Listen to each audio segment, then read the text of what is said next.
Oi pessoal, bem-vindos ao Bunker, num programa ainda mais ou menos nesse ritmo de começo de ano, não vou dizer ritmo de férias porque aqui a gente nunca tem férias, proletário não tem férias, proletário trabalha sempre, mas estamos aqui voltando ainda com um ritmo um pouco ameno aqui no Bunker tudo. Essa semana enviei a última parte da retrospectiva entre o passado e o futuro da produção cultural de 2022, que está no Substack. Então, se você ainda não colocou seu nominho lá no Substack para receber as atualizações, por favor, coloque lá, porque prevejo que vai sair mais coisa. e você também tem já um material aí bem legal.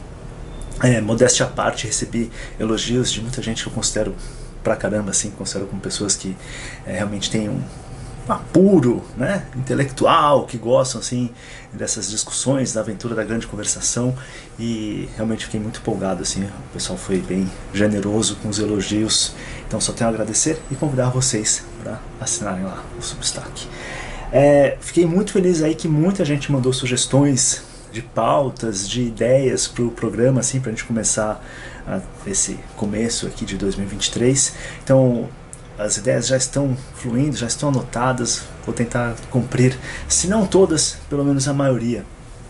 Mas dentre todas essas ideias que foram lançadas, eu queria comentar aqui em específico, na verdade, um questionamento que o Lucas Angelotti fez, que eu acho que é bem pertinente e merece uma resposta neste programa. O Lucas faz o seguinte: em primeiro lugar, ele dá um feliz 2023, então um feliz 2023 para todos vocês. Nos últimos dias tenho sentido uma profunda tristeza.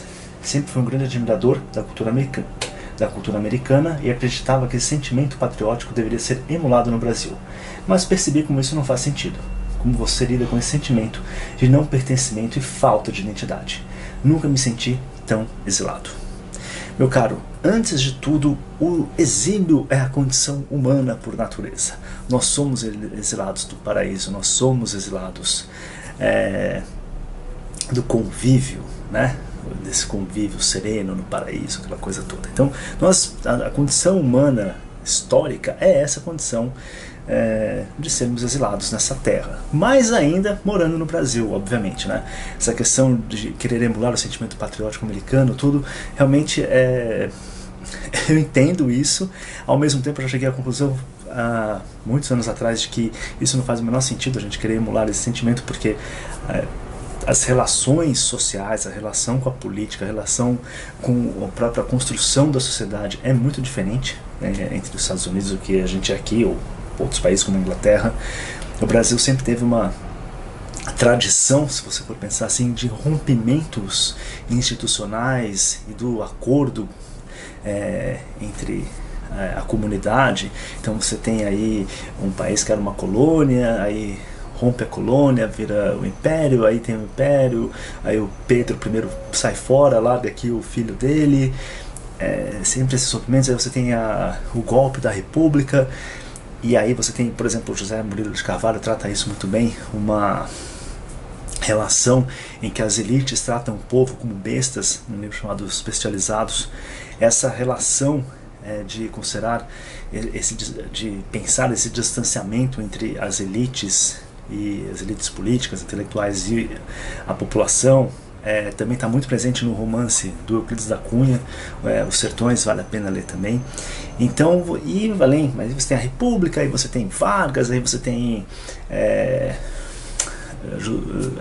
o JK, aí você tem o Jânio Quadros, aí outra ruptura institucional com o golpe militar, aí do golpe militar à República, impeachment em cima de impeachment, essa coisa toda. Então, assim, não dá para emular, o que eu quero dizer com tudo isso é que não dá para emular esse patriotismo, essa ideia comunal que um país como os Estados Unidos tem, ou como a Inglaterra tem, entre povo e governo, essa coisa toda, que dá esse sentido patriótico que você deve estar pensando, porque nesses países você tem uma tradição que permanece, uma tradição política que, por mais que tenha suas crises, ela permanece, ela é contínua. A nossa não.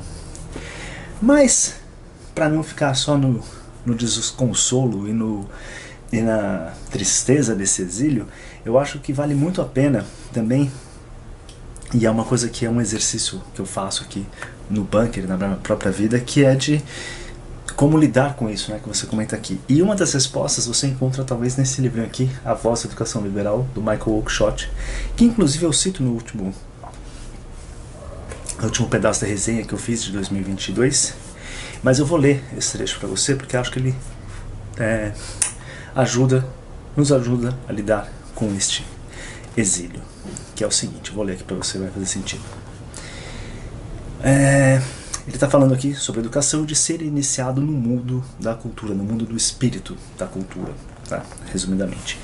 Ser iniciado nesse mundo é aprender a se tornar humano, e se mover dentro dele livremente é ser humano, o que é uma condição histórica, não uma condição natural. Né? O que ele quer dizer aqui é que você se tornar humano não é uma coisa que você nasce e vira humano. Não, você tem que se educar para se tornar humano. Tá? Isso é muito, muito fundamental aqui na ideia do Oakeshott. Nós não somos como cães ou gatos que nasceu, os instintos já estão ali, tipo, ele é um gato desde que sempre. O ser humano ele precisa aprender a ser humano. Precisa aprender a se comunicar, ele precisa aprender a lidar com o mundo à sua volta, com as pessoas e tudo. Mas continuando o Oakeshott. Assim, uma atividade educacional é ao mesmo tempo uma disciplina e uma libertação, e é uma coisa por ser a outra.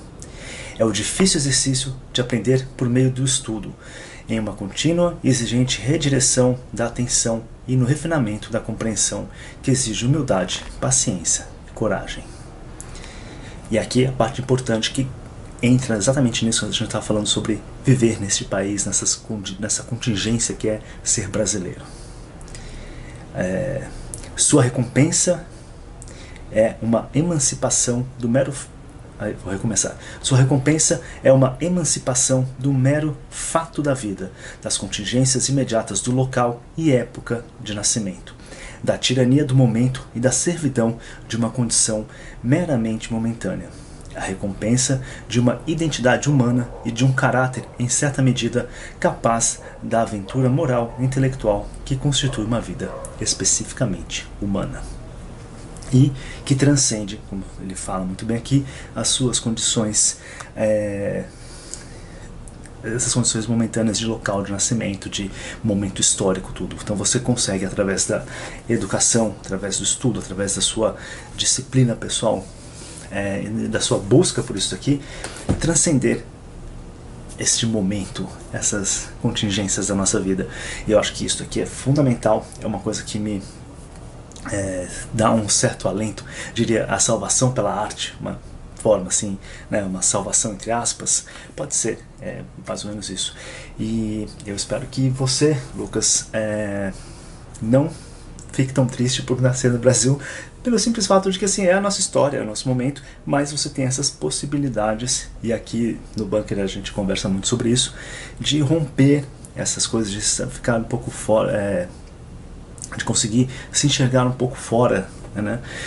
Talvez não fora, mas acima dessas coisas, e conseguir viver neste mundo do espírito de que fala o Oakeshott. O mundo do espírito muito enraizado, muito presente no mundo concreto, real, mas que consegue suportar esse exílio com mais candura, por assim dizer. Então, é isso, Lucas. Um grande abraço para você.